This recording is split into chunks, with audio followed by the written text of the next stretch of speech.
Jim's son, and just have a few words to piggyback off what my Uncle Bill was saying. But before I get started, I'd like to address the elephant in the room, kind of say what we're all thinking. Why did my dad never get that huge gap in his front teeth fixed? I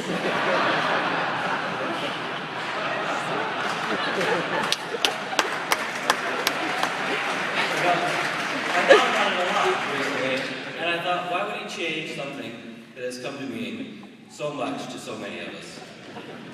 That smile was there to greet us, to cheer us up on a bad day, and to celebrate our success. If you're fortunate enough to know my dad, you saw that smile a lot and heard his laughter even more often. He was funny and witty, charismatic, a little too charismatic at times. Every time I introduced a girlfriend to him, I was afraid they'd fall in love with him instead of me. In addition to being funny, he was fun. I doubt the quote that Bill read about the candle at both ends has ever been more apropos. He was the rare breed of night owl and early bird. He loved taking a midnight cruise around Twin Lakes, talking politics and solving the world's problems. He was always up early for a cappuccino, and in his earlier days, a Bloody Mary. But no matter what he was drinking, it was always a double. We used to joke that our family motto should be, anything worth doing is worth overdoing. My dad was not just a talker, though. He was a prolific talker, but he was adventurous too. He owned the dance floor at many weddings and reunions, and he was also known to skinny dip on occasion. With many of you, I might add. Sorry, Grandma, but you know that's true. Actually, you were probably skinny dipping with me. You did. Anyway, my dad was not just a partier, but he thought learning was fun too. He was blessed in his professional career with a partnership and friendship he built with Bob Millam and Jerry Curtel in the last 24 years.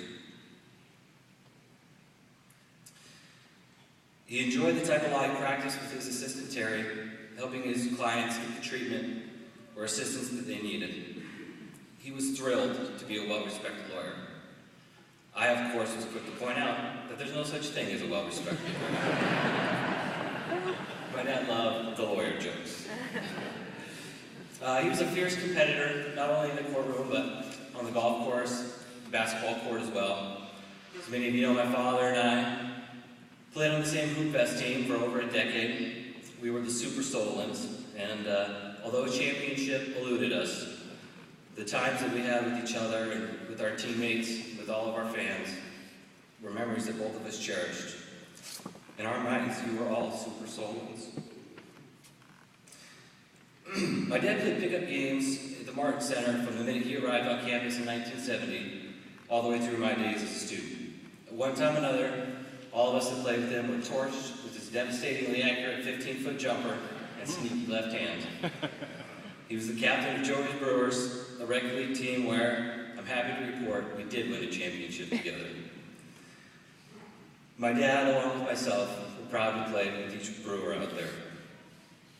And of course, I would be remiss not to mention my dad was a die-hard Gonzaga basketball fan. But as his playing career wound down, he threw his passion for basketball into his already legendary passion for golf. He played for Gonzaga, was a member, and served as president of Spokane Country Club. He played countless tournaments, but his trips to Whitefish and playing in the Donald Kiley Cups on both sides of the Atlantic were among his favorite. He treated the game of golf with a great deal of respect, and the golf, in turn, gave him countless friends, trips all over the country and the world, but more importantly than any of that, it gave him a chance to tell us all what we were doing wrong with our swing. The story he told over and over, as he was prone to doing, is when the two of us stopped at Deer Park to play a quick round of golf. I was about 9 years old and excited to play with my dad, and on the fourth or fifth hole, he invited the twosome behind us to join us. I was furious. I wanted that time with my dad. And he would poke fun at me with that story. But over the years, I thought, who could blame me? My dad was just that kind of guy. He was the guy that was so many of our favorite playing partners. The guy you wanted to sit next to at dinner. The the guy you wanted to grab a drink with, the guy you sought for counsel, and the guy that you wanted on your team, especially if there were a few dollar bills on the line. It's hard to find the silver lining of cancer, but one aspect is that you get to ask questions that you might not have otherwise asked. One day I asked him how he did it.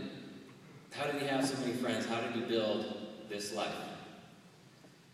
And he said he didn't really know how to answer that, but that he recognized each person individually, that he loved the person and not their circumstance.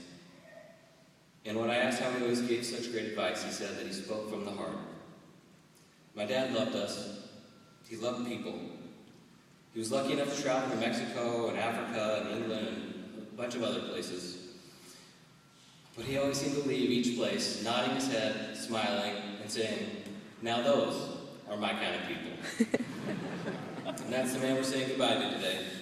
An incredible human being. A man that has come to mean so much to so many.